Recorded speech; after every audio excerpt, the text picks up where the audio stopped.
여러분 안녕하십니까? 제1장 창조 원리에 대해서 말씀드리겠습니다.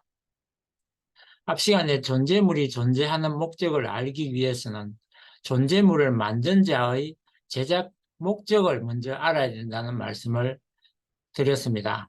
온 세상을 만든 분에 대해서 아는 것이 바로 지금 우리가 모든 문제를 푸는 열쇠이기 때문입니다. 창조주 하나님에 대해 소개하는 시간을 그래서 먼저 가지려고 합니다. 하나님에 대해 조금 어색한 분도 계실 텐데 우리가 이해하기 쉬운 말로 조물주라고 이해하시면 좋겠습니다. 그래서 조물주라고도 할 수 있는 하나님이 세상을 처음 만드실 때 어떤 설계도를 구상하셨습니다. 마치 집을 짓기 위해서 먼저 설계도를 그리는 것과 같다고 이해하시면 될 것 같습니다. 그래서 이 시간에는 하나님의 창조하신 그 원리를 소개하려고 합니다. 창조 원리란 이 세상을 돌아가게 하는 어떤 원리나 작동 원리를 말합니다. 그 원리를 알게 되면 보다 세상을 쉽게 이해할 수 있는 것입니다. 하나님이 창조하실 때, 천지를 창조하실 때 미리 구상하셨던 천국의 설계도를 알므로써 그 사용법이나 인생이 살아가는 도리나 사람이 사는 법을 깨우치게 될 것입니다. 공장에서 물건을 제작할 때 설계도에 맞게 제작하면 잘 작동하는 것처럼 인간도 하나님의 설계도인 창조 원리대로 사는 것이 가장 인간의 가치를 잘 드러나게 해준다는 것을 이해하실 것이라고 생각합니다. 그래서 통일 원리는 통일교회의 교리가 아니고 만인이 알고 있어야 하고 또 생활의 하나의 지침서라고 생각을 합니다. 알고 보면 우리가 보고 듣고 알고 있는 모든 것은 이미 누군가에 의해서 되어진 것들입니다.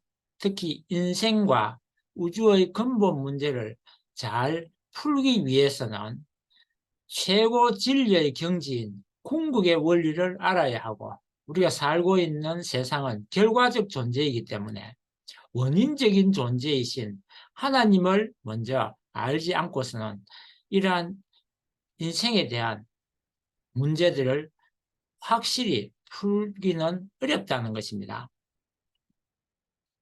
그러면 제1절 하나님의 이성성상과 피조세계에 대해서 말씀드리겠습니다.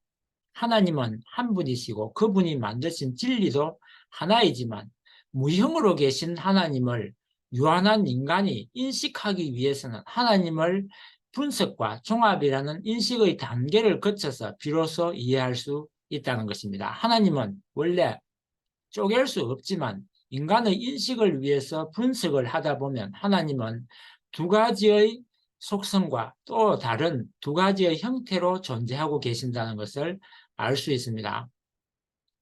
먼저 이런 말씀을 드리기 전에 예를 들어서 인간은 진화의 산물이냐 아니면 하나님의 창조물이냐 하는 것을 생각해 볼 때 인간은 다른 동물과 달리 특이하게도 존엄성과 영성을 지니고 있다는 것을 알 수 있습니다. 이것을 유교에서는 척언지심, 수호지심, 사양지심, 시비지심이라 하여 인이 예지의 사단을 가지고 있다고 했습니다. 실제로 인간은 희생과 봉사를 기쁨으로 알고 행하며 자기 자신을 희생하면서까지 다른 사람을 사랑하는 갸륵한 마음씨를 가졌다는 것입니다. 예를 들어서 인간은 인격과 존엄, 영성, 척언지심, 윤리도덕, 희생봉사, 참사랑과 같은 이러한 다른 동물과 다른 특이한 점을 가졌다는 것을 강조하는 것입니다. 진화론을 보면 저절로 발전한 것처럼 말하고 있지만 사실은 그 단계마다 하나님의 만유 원력이 추가로 투입되지 않고서는 진화를 할 수 없다는 것을 알아야 합니다. 만유원력에 대해서는 잠시 후에 자세히 말씀드리도록 하겠습니다만 보이지 않는 무형의 하나님이 가지고 계시는 무한한 에너지를 말합니다. 과학이 투입된 하나님의 만유원력까지 발견할 때가 앞으로 오게 될 것이라고 생각합니다. 결국 진화론이 아니라 창조론으로 귀결된다는 말씀을 드리고 싶은 것입니다. 우리가 진화론을 보면 입력과 출력이 같아야 하는 것입니다.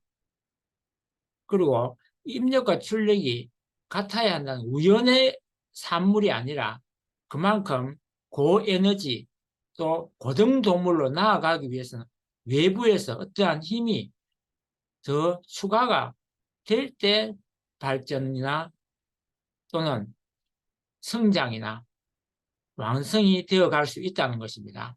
이러한 외부의 어떠한 힘을 바로 만유원력으로 말씀을 드리는 것입니다. 그래서 진화론은 스스로 그 자체에서 우연히 진화되는 것이 아니라 외부에서 특별한 힘이 있어서 그 힘에 의해서 조종되고 점점점 가미된 힘에 의해서 발전한다는 말씀을 드리고자 하는 것입니다.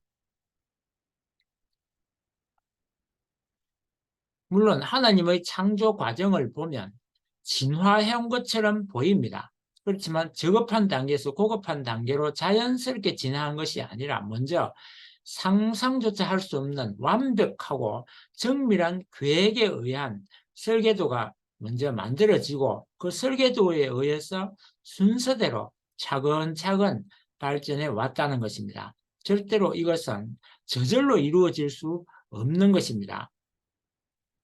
다음에 무형의 인간이 어떻게 유형 형태가 있는 유형의 인간이 어떻게 무형의 하나님의 신성을 알 수 있느냐 하는 것입니다. 알고 보면 무형으로 존재하는 공기나 전파와 같은 것은 최첨단 과학 장비가 없으면 파악하기가 힘들 때가 많습니다. 그렇지만 분명히 존재한다는 것은 사실입니다. 오히려 보이는 물질이나 물체보다는 그것들을 움직이는 법칙이나 작동 원리는 보이지 않을 때가 더 많다는 것입니다. 우리는 다만 결과만을 보고 그 원인을 추측할 뿐입니다. 마치 이것은 작품을 통해서 작자의 성품을 알 수 있는 것과 같습니다. 하나님이 창조하신 피조 만물의 모든 것을 알려면 먼저 그 만드신 하나님의 신성을 먼저 알아야 합니다. 그래서 예수님의 사도 바울은 말하기를 영원하신 능력과 신성이 만물에 스며들어 있다고 말한 것입니다.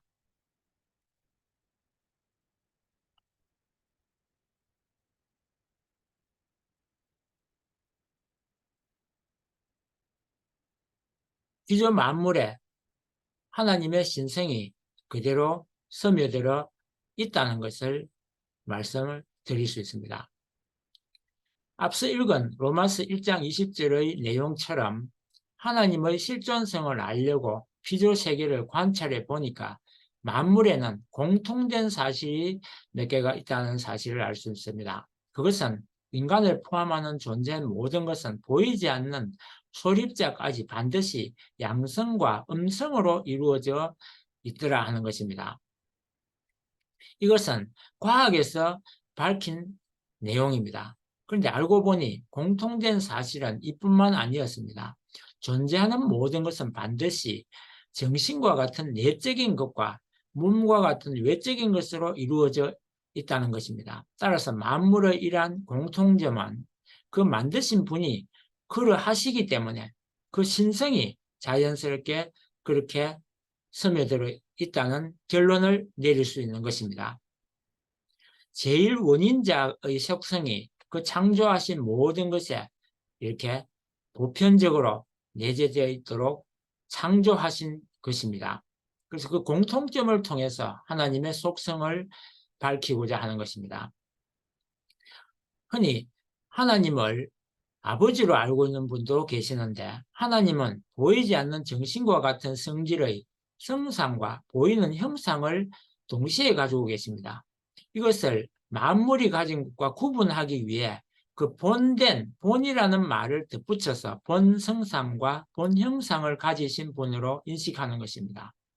그리고 여기에 더하여 그 속성이 양성과 음성의 속성을 같이 가지고 계시기 때문에 두 가지 속성을 동시에 가지는 것입니다. 이것도 만물의 내용과 구분하기 위해서 본 양성과 본 음성의 속성을 가지고 계신다는 것을 알 수 있습니다. 그래서 창세기 1장 27절을 보면 하나님의 형상대로 사람을 창조하시되 남자와 여자로 창조하셨다고 기록하고 있는 것입니다. 이렇게 말씀드리면 하나님을 네 가지로 이해하실 수도 있지만 본 양성과 본 음성은 본 성상과 본 형상의 속성이기 때문에 따로 구분하지 않습니다. 그래서 하나님은 이성 성상의 하나님이라고 말하는 것입니다. 성상과 형상의 관계는 도표에서 보시는 것과 같이 성상은 형상보다 내적이고 원인적이며 주체적이고 종적입니다. 양성과 음성의 관계를 보아도 양성은 음성에 비해서 보다 내적이고 주체적입니다.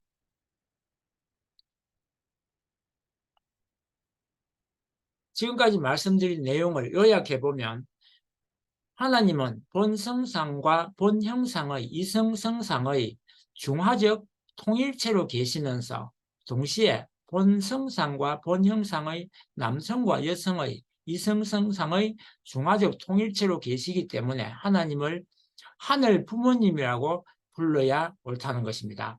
그래서 하늘 부모님을 담도록 피조 세계를 창조하시고 인간을 그의 자녀로 창조하신 인간의 부모님이라는 말씀입니다. 그래서 하늘 부모님이라고 부르는 것입니다. 그래서 인간은 하나님의 자녀라는 사실을 모르니까 하나님을 믿지 않는 공산주의가 나왔고 또 그 공산주의는 인간을 특히 생명을 함부로 다루게 되는 것입니다.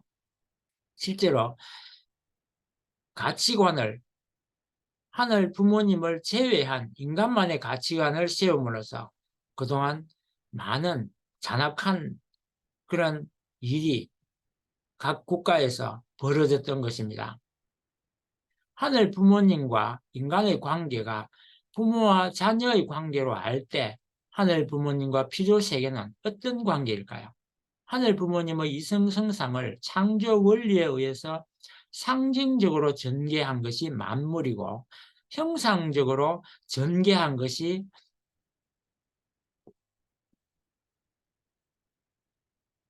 바로 인간입니다.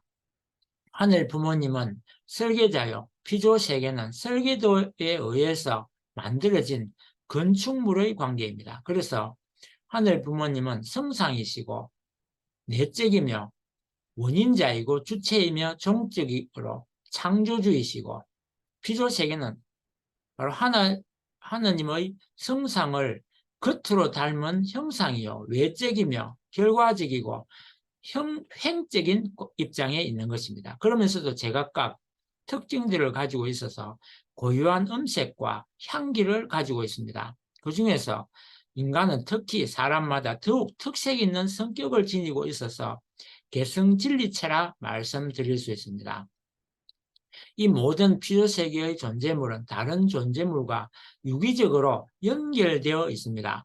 마치 세포들이 신경망으로 연결되어 있는 것처럼 그냥 쳐다만 보아도 그 마음을 읽을 수 있다는 것입니다. 지금까지 말씀드린 하나님의 창조 원리를 일찍이 동양에서는 주역이나 대학에서 태극에서 음양이 나오고 다시 오해행으로 이합집산을 하면서 만물이 생성되었다고 밝히고 있습니다. 성경의 요한복음 1장 1절에 기록된 것과 같이 창조 원리로 보면 하늘 부모님이 지닌 속성인 본성상과 본형상이 음성과 양성으로 분리되면서 피조물이 창조되었다는 말씀으로도 이해할 수 있습니다. 거리나 시대적으로 멀리 떨어져 있지만 비슷한 내용을 말하고 있다는 사실을 우리는 알 수 있는 것입니다. 하늘 부모님에 대해서 좀 더 말씀드리면 하늘 부모님께서는 정지의의 인간의 마음과 같은 차원 높고 깊은 경지의 정지의를 가지고 계시면서 사랑하면서 기쁨을 느끼고자 하는 억제하기 힘든 정적인 충동심과 같은 마음을 가지고 계십니다. 그것을 심정이라 하는데 그 심정을 가지고 인간을 대하실 때 사랑으로 감싸 주시기 때문에 인간의 마음에도 그와 같은 심정을 가지게 된 것입니다. 그런데 그만 하늘 부모님의 마음을 받아줄 수 없는 상태가 된 것입니다. 그런 인간을 바라보는 하늘 부모님의 한은 끝이 없는 것입니다. 그래서 하늘 부모님을 한의 하나님으로 보는 것입니다. 인간이 타락된 이후에 그 고통 속에 인간을 바라보시는 한없이 서러우신 하나님, 불쌍하신 하나님이 되신 것입니다. 이상 창조 원리 중에 하나님의 이성성상에 대해서 말씀을 드렸습니다. 다음 시간에는 만유원력과 수수작용 및 사위기대에 대해서 말씀드리도록 하겠습니다.